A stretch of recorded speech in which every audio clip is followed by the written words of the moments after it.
Welcome back to the channel. My name is George and I'm very grateful that you guys are tuning in to see this second video, this two-part video that I have on this kitchen facelift. So what you're seeing here is just a quick recap of the last video. If you have any questions or to see how we got to this point, I suggest you go look at the other video, which is on the description down below.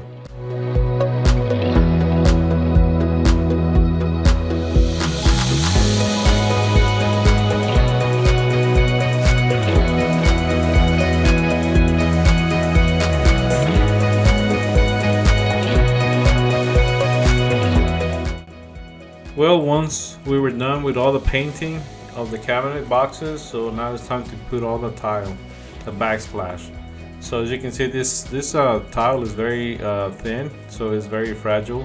So you gotta make sure that the walls are nice and plumb and straight. And the reason why is because this tile will follow any imperfections on the wall. So when we were sheetrocking the backsplash, we were making sure that everything was just nice and plumb. That way, whenever you put your tile on there, it just looks really nice and straight.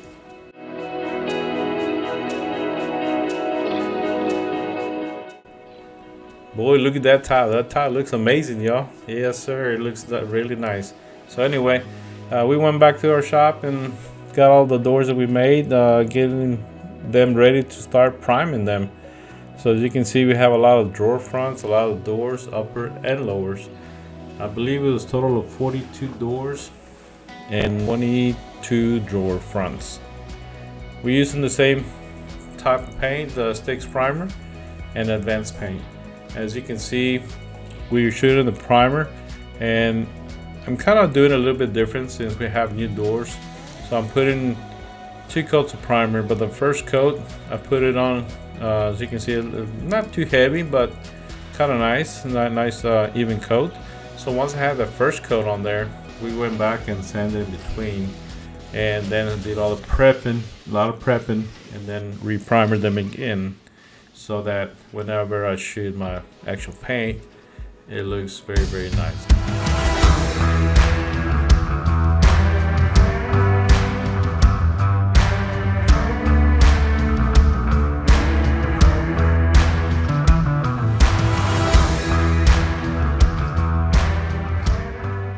How to prepare a door after it's been primed.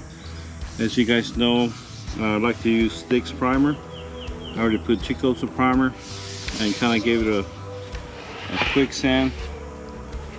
And what you're going to be looking for is little imperfections like this one right here. Okay, so once you clean it all up, sand it down, and see if you need anything else that needs to be done. So I got just a little product here. It works really good. It's a latex based product, it's not a lacquer, so it won't dry as quick. And like right there, I just put a little dab in there. If you see something that needs to be filled, it's very important just to do it before you do your painting. So here you can see where I'm sanding. It's just a lot of work, the sanding part. You have to get into all the little areas and just try your best to get all the edges of the raised panel, of the actual shaker style sides, and then of course everything in between, sides and everything else as you've seen in this video. So that's why it's one of the reasons that a lot of people don't like to be sanding, because it's a very tedious job. It takes a lot of effort, a lot of detail. After you sand it, you gotta dust it off, remove all the dust that's on the door itself, and making sure that there's just nothing anywhere, little debris of any dust or dirt. It is gonna show once that door is up there and the light hits it a certain way. You're gonna see it. The homeowner's gonna see it. Everybody's gonna see it. So might as well just do everything right. And if you see something after you finish painting it, just let it dry and come back, be patient, and just hit it again with some sandpaper and just redo it. That way, whenever you take your finished product to the house, to the job site, everything looks nice and smooth like the way it should be. So once you do that, then you know that you're doing a very good job and it's ready to start spraying. So once you get to that point, it is very rewarding to see how all the time and prep work that you guys did, that the actual painter did, or your employees, all the effort and time they put in there, it pays off once they see how beautiful it looks once you finish your painting, and then once it's up on the actual house itself. Everybody's gonna see it. It's gonna have a reflection from the light, and that reflection from that light is gonna make or break your job. So just take your time whenever you're doing this. You cannot rush paint, to be honest. You just gotta make sure that it's done right that first time. And if anything happens where it just something just got on it, don't worry about it. Just let it dry, come back and fix it. There's always a way to getting things fixed.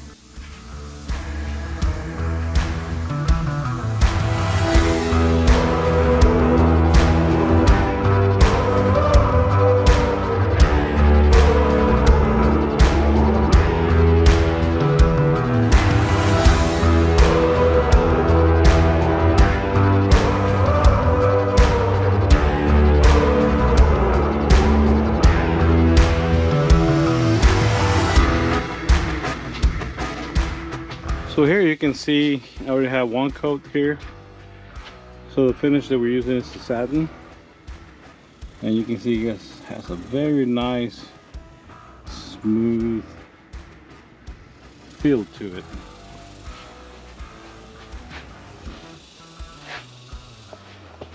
So second coat coming up.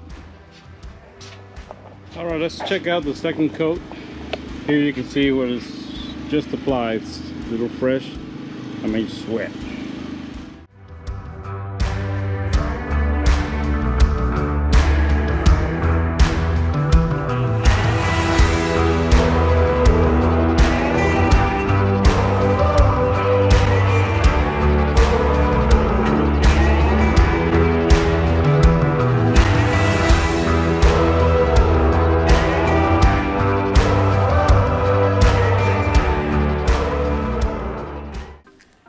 Alright, so thank y'all for being with me throughout this whole video. So here's a recap of the whole kitchen facelift that we did here.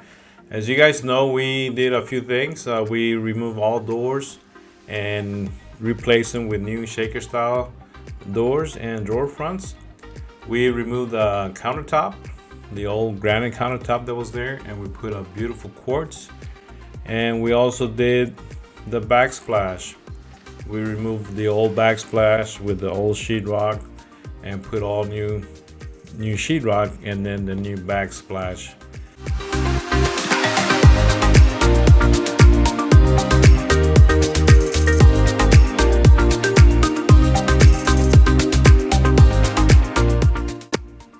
I want to thank everybody that helped me out on this beautiful kitchen facelift, from my tile guy, my quartz guy, my crew, and everybody else that was involved. Also the homeowners, wonderful people. They gave me the time that I needed to get this done, and the outcome speaks for itself. Thank you all for watching this video, and we'll see you all in the next one. And please like and subscribe. And I want to say thank you all to the new subscribers that we have. It's been wonderful. We'll see you all on the next one.